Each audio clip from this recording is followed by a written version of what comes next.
So you know how sometimes you just hit a wall, right? Like, you've been running on fumes, and your brain just decides, nope, we're done. That was me last year, pretty much every night in Afghanistan. I'm Skylar, 27, and seriously, if one more person tells me to power through, I'm going to lose it. It's not about willpower when your body literally shuts down. And trust me, what happened next was definitely not my fault, no matter what everyone else decided to say about it. It was Kandahar, peak summer, hot, dusty, and just miserable. We were pulling double shifts, running convoys and setting up observation posts. My squad, Bravo 6, was always on the short end of the stick, always the first one called out, last one back, and our LT, Lieutenant Davies, was completely useless. He was one of those fresh-faced academy grads, all by the book, but no real sense of how things actually worked on the ground. He'd probably been handed everything his whole life, so he had no idea how to actually lead when things got messy. Between us.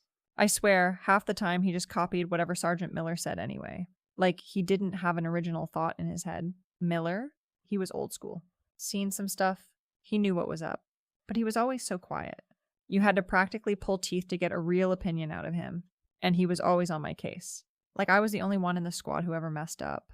It was so unfair. We'd just come back from a resupply run that felt like it took forever. Dust. Heat. Endless miles of nothing. And then the constant paranoia about IEDs. My back was killing me from the ruck. And all I wanted was to hit the rack. Seriously? A hot shower and about 12 hours of sleep sounded like heaven. We got back to the Fobby, and it was already late. Probably past midnight. Everyone was dragging. Miller was barking orders about getting the vehicles squared away. And Davies was just standing there, looking important. Which meant absolutely nothing, I swear. Sometimes I think he just liked the uniform. I was bone tired. So tired I could barely see straight. We'd been out for what felt like 48 hours, even though it was probably only 20-something. Details get blurry when you're that exhausted. You know. Anyway, I found a quiet corner in the ops center, just leaning against a tactical desk, trying to catch a second of peace. My eyes were practically gluing themselves shut. I figured I'd just rest them for a minute. You know, just close them for a quick breather. No harm in that. Then the radio crackled. It was a faint sound at first, just some static. Then a voice, something about a sector patrol, a change in intel, and a potential hotspot. My ears registered it, but my brain just didn't want to process it. It was like my mind was saying, nope, not now. Someone else's turn. I mean, I'd been up for ages. It was someone else's job to be alert. They had other guys. Right. It wasn't like I was the only one there. And besides, I hadn't slept for days. I was practically a zombie. They always pushed me harder than anyone else, just because I was a woman. I swear, they expected me to be twice as good just to be considered equal. And it was exhausting. I heard the voice again. A bit clearer this time. Urgent. But honestly, it sounded so far away. Like a dream. I just needed 5 more minutes. 5. My body just needed to shut down for a second. So I let it. I leaned my head back against the wall, and the world just faded out. I don't know how long I was out for. Probably not long. 10 minutes? 15. Felt like a blissful eternity. I woke up to Miller's voice. Right in my ear. Booming. Perez. What in the hell are you doing? Did you copy that last call? My eyes snapped open. I was disoriented, blinking in the harsh fluorescent lights of the ops center. My neck was stiff, and a small puddle of drool had formed on my shoulder. Gross. I know. I mumbled something about just resting my eyes, about how tired I was. He was practically spitting fire. Resting your eyes. We just got a priority intel update. Alpha Squad is out there, heading into a known high-risk area, and they needed a QRF heads up. The radio was blowing up. My heart started thumping then. Gref. Quick reaction force. That meant things were bad, or about to get bad. Alpha Squad. That was Liam's squad. Liam, he was one of those guys, you know, always trying to prove something. He'd had a rough time back home, and he was always talking about how this deployment was his shot at, I don't know, redemption or something. He used to be a bit of a wild boy. Apparently, got into some trouble, but he was trying to clean up his act. He was always trying to do things by the book now, but in a way that just made him seem really uptight. He'd get all preachy about following protocols, like he was perfect. And he always seemed to be watching me, like he was waiting for me to slip up. So annoying. I shook my head, trying to clear the fog. I didn't hear anything. Sergeant, I must have dozed off for a second. I'm sorry. I was just so exhausted. Miller just stared at me, his face a hard mask. Exhausted. We're all exhausted. Pires. That's no excuse. This isn't a vacation. People's lives depend on us being alert. He turned away, muttering something under his breath about unreliable. Unreliable. I was doing my best. It wasn't my fault they overscheduled me. The next few hours were a blur of frantic activity. The radio was chaos. Alpha Squad had indeed walked right into an ambush. It was bad. Really bad. Gunfire. Explosions. Calls for a dust-off. The details kept coming in, each one worse than the last. They were pinned down, taking heavy fire. Our comms were jammed up, and it was taking forever to get a clear picture. I could hear Davies yelling orders, sounding completely out of his depth. Like, he was trying to sound like he was in control, but you could tell he was panicking. Everyone was running around, getting gear ready. Prepping vehicles? My stomach was churning. I knew this was bad. I kept trying to get more information, but everyone was too busy. What happened? I asked one of the comms guys. He just shook his head, looking grim. They went into that village, the one we got intel on, but the intel was messed up, or they didn't get the updated intel. Anyway, looks like a full-on ambush. They walked right into a kill zone. A knot formed in my stomach, the updated intel, the one that was probably broadcast on the radio when I was resting my eyes. Oh, crap. But still, it wasn't my fault. Someone else should have been listening. There were other people in the ops center. Why was it always my responsibility? It felt like they were always setting me up to fail. Just because I wasn't some muscle-bound dude. If I was a man, they wouldn't care. They'd just say he was tired. 2. The reports kept coming in. Casualties. Multiple injured. 2 Ki. My blood ran cold. 2 Ka. That meant 2 guys were dead. Because of a bad intel update. Or a missed one. My mind was racing. Trying to put the pieces together. And trying even harder to push them away. When Alpha Squad finally made it back, or what was left of them, it was a nightmare. They came in on stretchers, some covered in blood, some just looking completely shell-shocked. Liam was one of the stretchers. He was conscious, but barely. His leg was mangled, wrapped in a makeshift tourniquet, soaked in blood. He was pale, sweating, and shaking. His eyes were wide and unfocused. When they wheeled him past me, he turned his head and our eyes met. He didn't say anything, but his eyes, they held this look of pure, raw accusation, like he somehow knew I was the one who missed the call. But how could he was out there. He couldn't have known. It was all in my head, right? Just guilt, I guess. That's what they want you to feel. Later, when things calmed down a little, Miller pulled me aside. His voice was quiet, but his eyes were like chips of ice. Paris. We reviewed the comms logs. The updated intel call came through, clearly, multiple times. It was broadcast over the main frequency, then specifically routed to the ops center. And you were logged in. On duty at the console. My heart pounded. I told you, Sergeant. I must have been in and out. I was so exhausted. I was practically hallucinating from lack of sleep. I could feel tears pricking at my eyes. I mean, I really was tired. Why couldn't they understand that? It wasn't like I wanted to miss anything. He just stared at me. Perez, 2 men are dead. Others are seriously injured.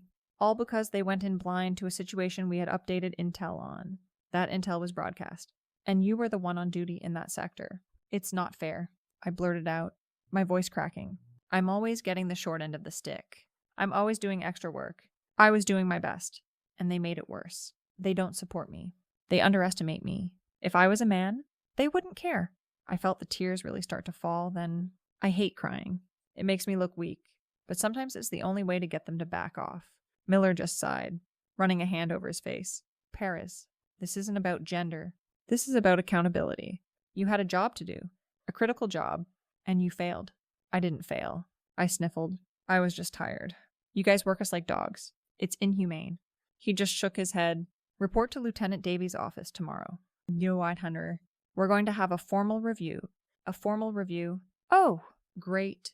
That meant paperwork. And probably more yelling. And everyone looking at me like I was the bad guy. I hated it. The next morning was even worse. Davies was there, looking all serious, along with a couple of other higher-ups. They had the comms logs, the timeline, everything. They laid it all out. The specific time the intel came in, how many times it was broadcast, my assigned station, it was all there. Undeniable. It felt like they were ganging up on me. I stuck to my story. I was exhausted. I was doing my best. I literally couldn't keep my eyes open. I even managed to squeeze out a few more tears. It usually works. People get uncomfortable when you cry. They back off. But these guys, they just looked at me with those blank, professional faces, like robots. One of the higher-ups, a Major Thompson, leaned forward. Specialist Perez, do you understand the gravity of this situation? 2 soldiers are no longer with us. Others have life-altering injuries. This direct consequence can be traced back to the failure to disseminate critical intelligence. It's not my fault, I insisted, wiping my nose. How was I supposed to know it was that important? They just rattle off stuff on the radio all the time. And nobody ever trains us properly for this. I was doing my job. They just kept piling more and more on me. They underestimated me. Davies spoke up then. Specialist. We have clear protocols for monitoring communications. Even if you're fatigued, there are procedures in place to ensure vital information is not missed. You're supposed to report fatigue, request relief, or at the very least, ensure someone else is monitoring the frequency. I tried. I lied. I signaled for relief, but no one came.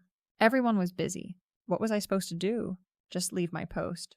And besides, why was I the only one monitoring that frequency? There should have been 2 people. At least, it's a staffing issue. If you ask me, they went back and forth with me for what felt like hours. It was so annoying. They kept trying to make me say it was my fault.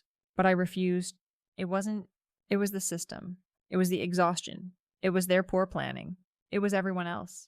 Eventually, they told me I was being reassigned to a different unit, away from active operations, pending further review, administrative duties. They called it. Basically, I was benched. And they hinted at a possible disciplinary review, which could mean a demotion or even, like, an early exit. It was totally unfair. I had served my time. I did my duty. And now they were trying to ruin my career over one little nap. It was ridiculous. When I talked to my friends back home, I totally spun it. They're trying to blame me for something that was clearly a systemic failure. I told Sarah, it's because I'm a woman. I swear. They want to make an example out of me. It's so unfair. They expect so much, but they give us nothing in return. Sarah was always good for validating my feelings. She'd say, oh my God, Skylar, that's just terrible. You're always so strong. And they're just jealous. See, she gets it. But the atmosphere at the FOB was different. Everyone knew, or at least everyone suspected. When I walked through the mess hall, people would suddenly stop talking. They'd look away. Some guys, the ones who were close to the guys who died, they'd just glare. Like I was dirt. It was awful. I tried to act like I didn't care. Like, whatever their problem, not mine. But deep down, it stung. Still, it wasn't my fault. They were just looking for a scapegoat. Liam, the guy with the messed up leg, was eventually medevaced back to the States. I heard he lost his leg, amputated above the knee. That was rough. But I tried not to think about it too much. It's not like I shot him, right? He was out there. Things happen. It's war. He knew the risks. And besides, if the intel had been good, maybe none of that would have happened. So it wasn't just me. It was the whole messed up chain of command. The faulty intel. The lack of support. It was everything. After the formal review, things went downhill fast. My reassignment stuck. I was stuck pushing papers, logging inventory, basically doing grunt work that anyone could do. It was humiliating.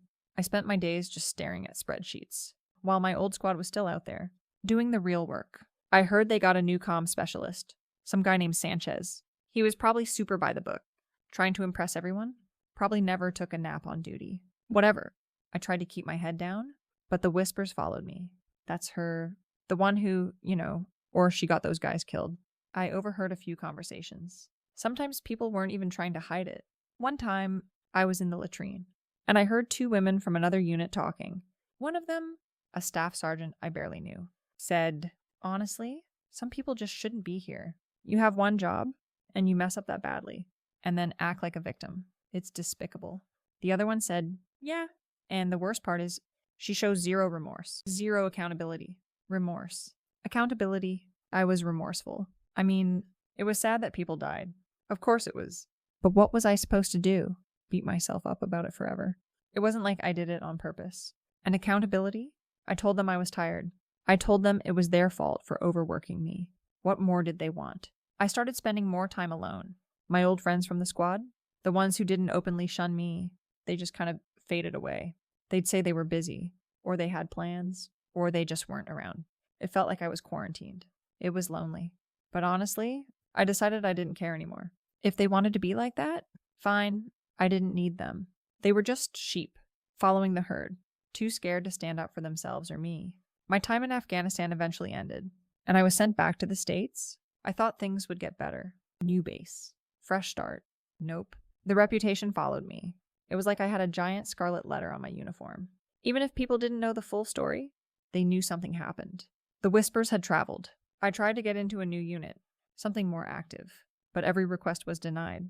Not a good fit for this role. Specialist Perez, or we're looking for someone with a different skill set.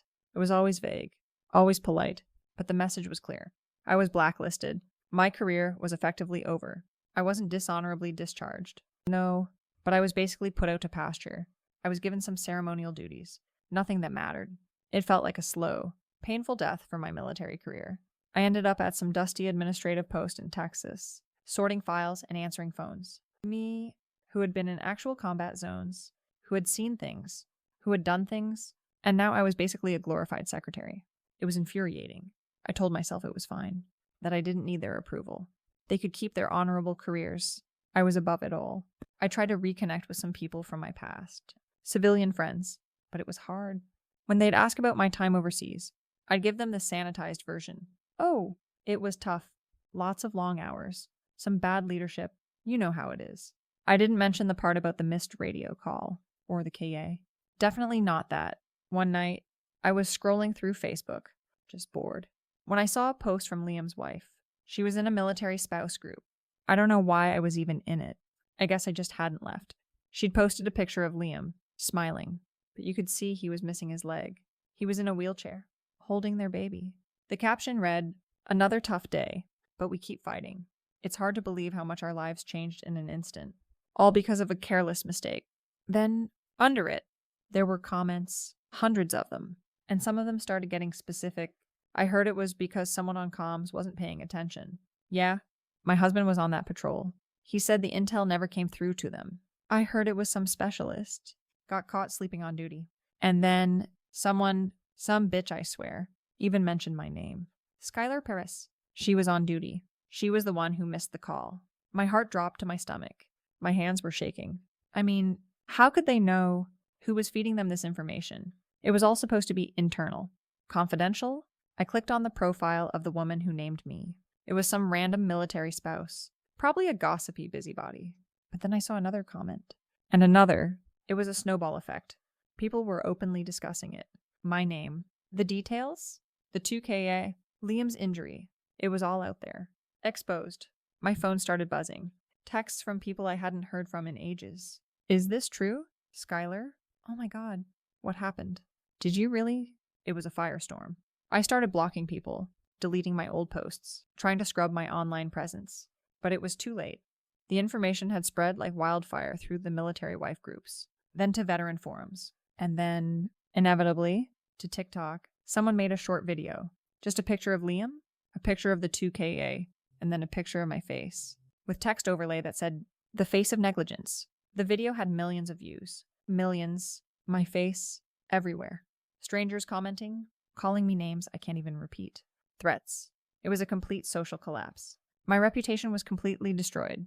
Publicly, for everyone to see, I got called into my commander's office again. This time, it wasn't a review, it was an order. Specialist Perez. Due to the extreme public scrutiny and the nature of the allegations, we are initiating a formal administrative separation. You will be dishonorably discharged. Dishonorable discharge. My whole life, gone. Everything I'd worked for, everything I thought I was, just stripped away. I tried to argue, to defend myself. This is a witch hunt. It's not fair. They're just trying to blame me for something everyone else messed up. But it was no use. My commander just looked at me, no emotion in his eyes. Specialist. Your actions, or lack thereof, directly contributed to a catastrophic outcome, and your subsequent behavior, your lack of accountability, and now this public spectacle. It has become a liability to the armed forces. You are no longer fit to serve you. And that was it. Just like that. I was out dishonorably. No benefits. No veteran status. Nothing. My family, when they found out, was horrified. My mom cried. My dad, who was a Marine, wouldn't even look at me. He just kept saying, "I raised you better than this." Like it was my fault. I ended up moving to Phoenix, trying to disappear. But it's hard to disappear when your face is on the internet, labeled as a negligent disgrace. Every time I tried to get a job, even something simple, they'd do a background check or they'd Google me and then they'd see it. The articles, the videos, the comments, and suddenly the position has been filled or we're looking for someone with more experience. Had combat experience, but no one cared. I'm completely isolated now. My old friends from back home, they stopped calling. My family, they barely speak to me. I'm living off what little savings I had in a tiny apartment in a city where I know no one. I spend my days scrolling through those military wife groups, those veteran pages, just to see what they're saying about me now. It's always the same, pure hatred, disgust. They talk about Liam, how he's a hero, how he's adapting, how his wife is a saint for standing by him. And then they talk about me, a pariah. I don't regret anything. I mean, sure, it sucks that things turned out this way, but it's not my fault. It's everyone else's fault. They pushed me too hard. They didn't support me. They underestimated me. If I was a man, none of this would have happened. They just wanted someone to blame, and I was an easy target. I was doing my best, and they made it worse. I still don't care about any of them, or what they think. They can talk all they want. It just shows how messed up they are. I just wish I didn't get caught. That's the only real problem, isn't it?